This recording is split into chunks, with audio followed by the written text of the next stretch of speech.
মুভির শুরুতেই আমাদেরকে এই মুভির মেইন ক্যারেক্টার এজিন নামের একটা কিউট মেয়েকে দেখানো হয়।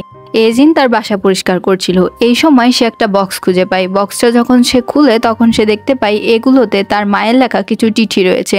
অনেকদিন ধরেই সে ভাবছিল এই চিঠিগুলোকে পড়বে, কিন্তু তার পড়াই হচ্ছে না। এরই মাঝখানে তার বান্ধবী তাকে কল করে এবং কল করে সে বলে যে সে এবং তার বয়ফ্রেন্ড মুভি দেখতে যাবে, তাকেও আসতে বলছে। কিন্তু এজিন এখানে যেতে যাচ্ছিল না। এরপর তার বান্ধবী তাকে অনেক অনুরোধ করলে এজিন তার বেস্ট ফ্রেন্ড এবং বেস্ট ফ্রেন্ডের বয়ফ্রেন্ডের সাথে মুভি দেখতে রাজি হয়ে যায়। এখানে আমাদেরকে দেখানো হয় এই মুভির অন্যতম মেইন ক্যারেক্টার, যার নাম হচ্ছে সংমিন। এরপরে এজিন মুভি দেখা শেষে বাসায় ফিরে আসে। বাসায় ফিরে এসে সে তার মায়ের লিখে রাখা সেই চিঠিগুলোকে পড়তে শুরু করে। এখানে এজিন যখন তার মায়ের রেখে যাওয়া চিঠিগুলোকে পড়া শুরু করে তখন সিন আমাদেরকে অতীতে নিয়ে যাওয়া হয়। অতীতের প্রথমেই আমরা দেখতে পাই জুনা নামের একজন ছেলেকে। এখানে জুনা লাইব্রেরিতে বসে একটা বই পড়ছিল। এরই মাঝখানে জুনার বেস্ট ফ্রেন্ড, যার নাম হচ্ছে টেসু, সে আসে এবং বলে, আমার বাবা আমার জন্য একটা সুন্দরী মেয়ে রেখেছে যার সঙ্গে কিনা আমার বিয়ে দিবে। এই বলে সে তার বেস্ট ফ্রেন্ড জুনাকে সেই মেয়ের ছবিটা দেখায়। সে মেয়ের ছবিটা দেখে জুনা তো রীতিমতো হতবাক হয়ে যায়। এখান থেকে জুনা আবার নিজের ফ্ল্যাশব্যাকে চলে যায়। এখানে আমরা জুনার ফ্ল্যাশব্যাকে দেখতে পারি সে গ্রামে গিয়েছিল সামারের ছুটি কাটাতে। এই সময় সেই গ্রামে একটা মেয়ের সঙ্গে তার ভালো একটা বন্ধুত্ব সুলভ সম্পর্ক গড়ে ওঠে।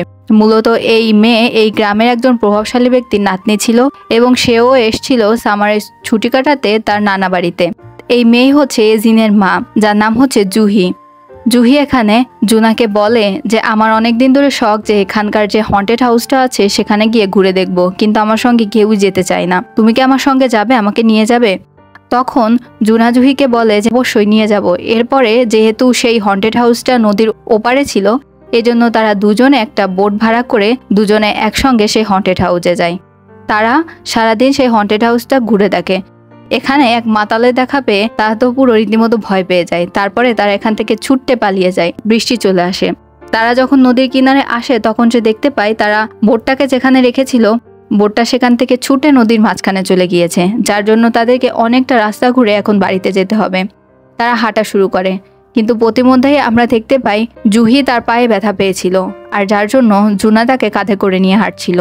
প্রচুর বৃষ্টি হওয়ার কারণে জুহি এবং জোনা একটা ছাউনির নিচে গিয়ে বসে। সেখানে তারা পাশে একটা তরমুজ ক্ষেত দেখতে পায় এবং সেখান থেকে একটা তরমুজ নিয়ে এসে তারা অনেক মজা করে সেই তরমুজটা খায়। এরপরে বৃষ্টি একটু থামলে তারা আবার হাঁটা শুরু করে। দুজন হাঁটতে হাঁটতে প্রায় রাত হয়ে যায়। এখানে দুজনের পায়ে ব্যথা হয়ে গিয়েছিল।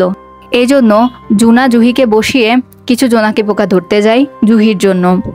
এরই মাঝখানে আমরা দেখতে পাই তারা যখন তাদের গন্তব্যস্থানে চলে আসে সেখানে আমরা দেখতে পাই জুহির নানা আগে থেকেই লোকজন নিয়ে দাঁড়িয়েছিল। সে যখন জুহিকে জুনার সঙ্গে দেখে সে তখন অনেক রাগ করে এবং সে জুনাকে একটা থাপ্পড়ও লাগিয়ে দেয়।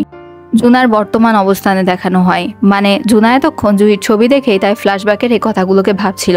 এখানে আমরা দেখতে পাই টেসু অর্থাৎ জুনার ফ্রেন্ড জুনাকে অনেক বেশি অনুরোধ করে, যেহেতু আমার এমের সঙ্গে বিয়ে ঠিক হয়েছে, বিয়ের আগ পর্যন্ত আমি তার সঙ্গে চিঠিতে কথা বলতে চাই, অর্থাৎ প্রেম আলাপ টাইপের জিনিস আর কি। সো আমি তো ভালো করে চিঠি লিখতে পারি না, তুই কি আমাকে আমার হয়ে আমার হবু বউকে চিঠি লিখে দিবি? তখন জুনা রাজি হয়ে যায়। এরপরে আমরা দেখতে পাই জুনা চিঠি লেখা শুরু করে। টেসু জুহিকে অনেকগুলো চিঠি পাঠায়, কিন্তু জুহি সেই চিঠিগুলোর একটারও রিপ্লাই দেয় না। এরই মাঝখানে একদিন টেসু জুনাকে বলে যে জুহির কলেজে একটা ফাংশন হচ্ছে, আমি দেখতে যেতে চাই, কিন্তু আমার একা যেতে অনেক বেশি লজ্জা করছে, সো তুই আমার সঙ্গে চল। এরপরে তারা দুই ফ্রেন্ড মিলে জুহির কলেজে যায় জুলির ফাংশন দেখার জন্য। এখানে জুহির একসময় নজর পড়ে হচ্ছে জুনার দিকে। সে জুনাকে দেখে অনেক বেশি খুশি হয়ে যায়। জুনা তার জন্য বুকে নিয়ে একটা করিডোরে ওয়েট করছিল। কিছুক্ষণ পরে সত্যি জুহি জুনাকে খুঁজতে খুঁজতে সেখানে আসে এবং তার হাত থেকে ফুলটা নেয়। এরপরে আমাদেরকে সিন কাট করে আবার বর্তমান অবস্থানে দেখানো হয়। এখানে আমরা দেখতে পাই এজিনের বান্ধবী এজিনকে আবার হ্যাং আউট করার জন্য অনুরোধ করছে। অনেক অনুরোধ করার পরেও এজিন রাজি হচ্ছিল না। এরপরে এজিন যখন তার বাসায় চলে যাচ্ছিল তখন সংমিন অর্থাৎ এজিনের ফ্রেন্ডের বয়ফ্রেন্ড আসে দুইটা গিফট বক্স নিয়ে।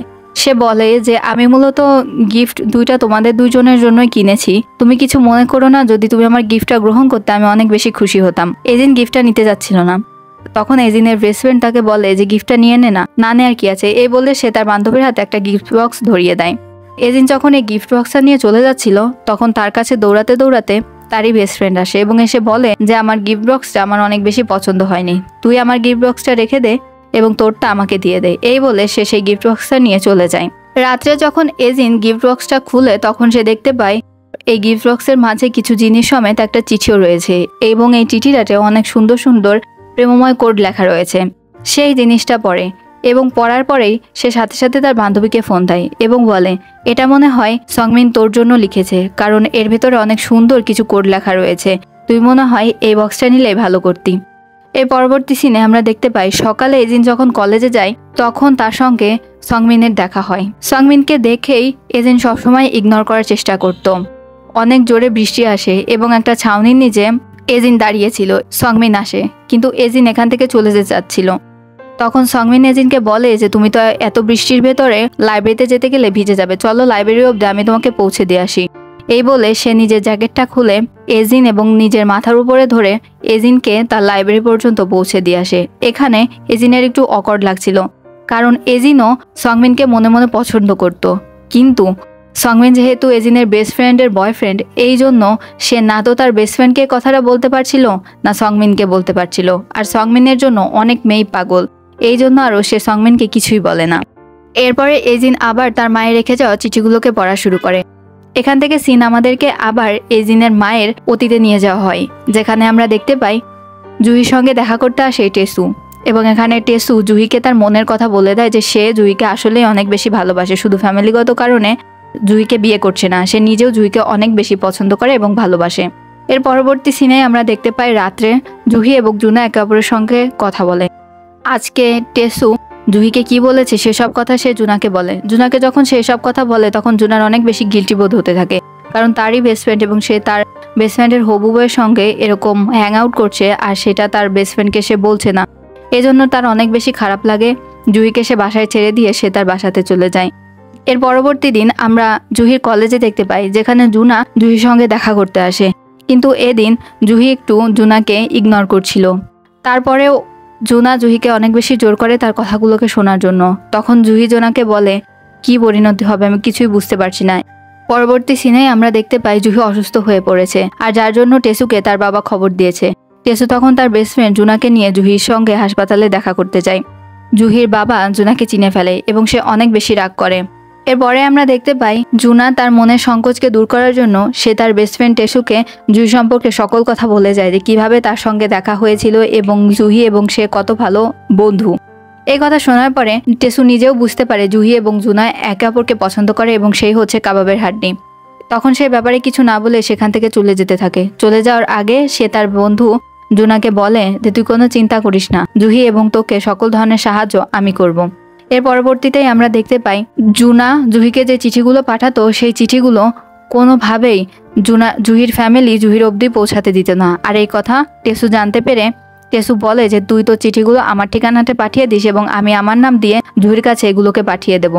এভাবেই কিছুদিন চলে, কিন্তু একদিন টেসুর বাবা এই সকল কিছু জানতে পেরে যায় এবং টেসুকে অনেক রাগারাগি করে। এর পরদিন সকালেই টেসু এবং জুনা একে অপরের সঙ্গে দেখা করে। টেসু এখানে তার ফ্রেন্ডকে বলে যে তার সঙ্গে কি হয়েছে। সে তখন এই ব্যাপারটা অনেক লাইটলি নেয় এবং হাসাহাসি করে তার বন্ধুর সঙ্গে। এর পরবর্তীতে সে জুনাকে বলে যে এই ব্যাপারটা নিয়ে আমারই কিছু করতে হবে, তুই কোনো চিন্তা করিস না।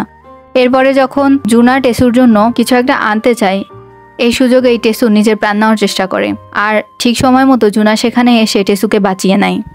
টেসু মূলত জুহি এবং জুনাকে মিলিয়ে দেওয়ার জন্যই এত বড় বলিদান দিতে যাচ্ছিল। জুহি টেসুর সঙ্গে দেখা করতে আসে। টেসুর এই অবস্থা দেখে সে কোনো না কোনোভাবে নিজেকেও দায়ী করছিল। যেদিন প্রথম জুহি এবং জুনা হন্টেড হাউসে গিয়েছিল সেই দিন জোনাকে পোকা ধরে দিয়েছিল, আর এই খুশিতে জুহি জোনাকে একটা পেন্ডেন্ট সহ একটা চেন দিয়েছিল। যেহেতু তাদের ভিতরে অনেক গিল্টিবোধ কাজ করছিল, তারা চাচ্ছিল যে এই ব্যাপারটাকে এখানেই এন্ড করে দিত। তারা দুজনে কোনো কথাই বলে না, একে অপরের সঙ্গে শুধুই কান্না করে। এরপরে জুনা জুহির দেওয়া সেই পেন্ডেন্টটাকে ডোরের সঙ্গে রেখে এখান থেকে চলে যায়। জুহি যখন পেছনে ঘোরে তখন সে জুনাকে দেখতে পায় না, শুধু পেন্ডেন্টটাকে দেখতে পায়। এখান থেকে সিন কাট করে আমাদেরকে বর্তমান অবস্থানে আবার দেখানো হয়। এখানে এজিন বসে কফি শপে কফি খাচ্ছিল। এ সময় কফি শপের যে মেয়েটা কাজ করতো সেই মেয়েটা একটা ছাতা হাতে নিয়ে অনেক বেশি খুশি।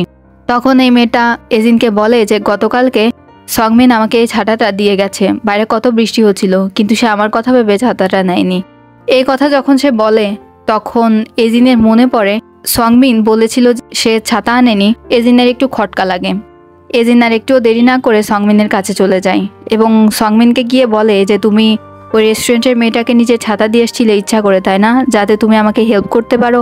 আসলে তুমি কি আমাকে পছন্দ করো? তখন এরা দুইজন আবার এদের মনের কথা বলে দেয়। এখানে আমরা বুঝতে পারি সংমিনের পেছনে অনেক লাইন দিয়ে থাকলেও সংমিন অ্যাকচুয়ালি পছন্দ করতো এজিনকে। তার কোনো ইন্টারেস্টই ছিল না এজিনের ফ্রেন্ডের ওপর, কিন্তু এজিনের ফ্রেন্ডই মূলত সংমিনকে পছন্দ করত। অবশেষে সংমিন এবং এজিন একে অপরের মনের কথা একে অপরকে বলে দেয় এবং এখানে এটা জেনে দুজনই খুশি হয়েছিল যে তারা দুজন একে অপরকে পছন্দ করে। এজিনের জন্যই মূলত সংমিন কোনোদিনই এজিনের ফ্রেন্ডকে সেভাবে পাত্তা না দিলেও সহ্য করত এজিনের জন্য, এজিনের সঙ্গে কথা বলার জন্য। যাই হোক, এরা যখন একে অপরকে মনের কথা বলে দেয় তখন এরা দুজন আবার এক হয়ে যায়, অর্থাৎ এরা দুজন রিলেশনশিপে চলে যায়। এখানে এজিন তার মায়ের কথা বলে, তার মায়ের রেখে যাওয়া চিঠির কথা বলে। এখানে সে বলে যে আমি আমার মায়ের নানু বাড়িতে ঘুরতে যাই, যেখানে আমার মায়ের অনেক স্মৃতি রয়েছে। এরপর আমরা দেখতে পাই এজিন এবং সংমিন দুইজন মিলে ওর মায়ের নানু বাড়িতে ঘুরতে যায়। জুহি এবং জুনা যেখানে যেখানে ঘুরেছিল এজিন এবং সংমিনও সেখানে সেখানে ঘুরে।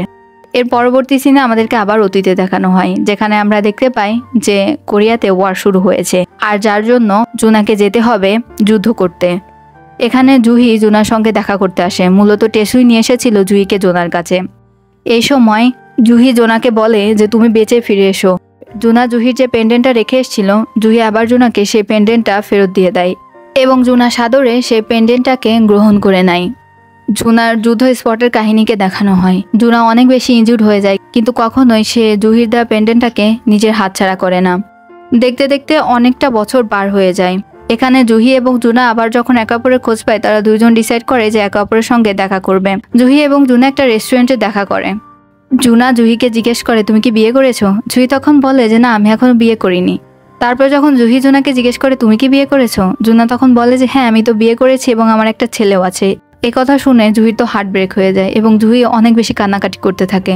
কিন্তু সে লক্ষ্য করে সে অনেক বেশি কান্নাকাটি করলেও জুনা কোনো রিয়াক্ট করছে না। তখন তার একটু সন্দেহ হয়। সে জুনার সামনে হাত পা নেড়ে নেড়ে দেখতে থাকে, কিন্তু জুনা বলদের মতোই হেসে যাচ্ছিল। এখান থেকে জুহি বুঝতে পারে জুনা ওয়ারে তার নিজের চোখের আলোকে হারিয়েছে।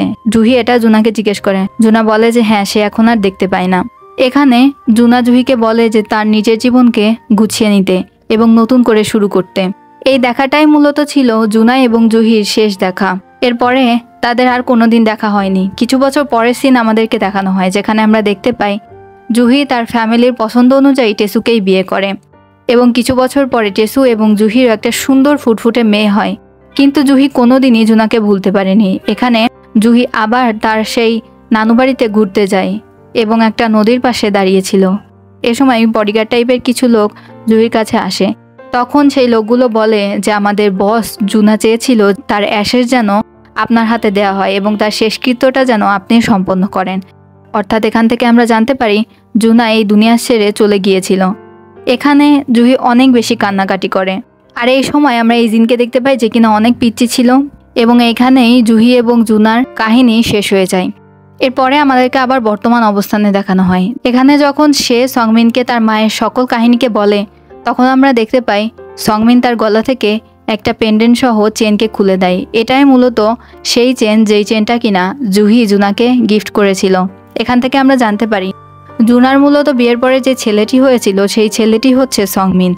অর্থাৎ দুজন প্রেমিক প্রেমিকার তো আলাদা বিয়ে হয়েছিল, সো দুইজনের ঘরেই একজনের ছেলে হয়েছিল, একজনের মেয়ে হয়েছিল, আর তাদের সন্তানরাই মূলত আবার প্রেমে পড়েছিল। এখান থেকে আমরা জানতে পারি সংমিনও মূলত সকল কাহিনী জানতো। দুজনের মুখে একটা সুন্দর হাসি ছিল।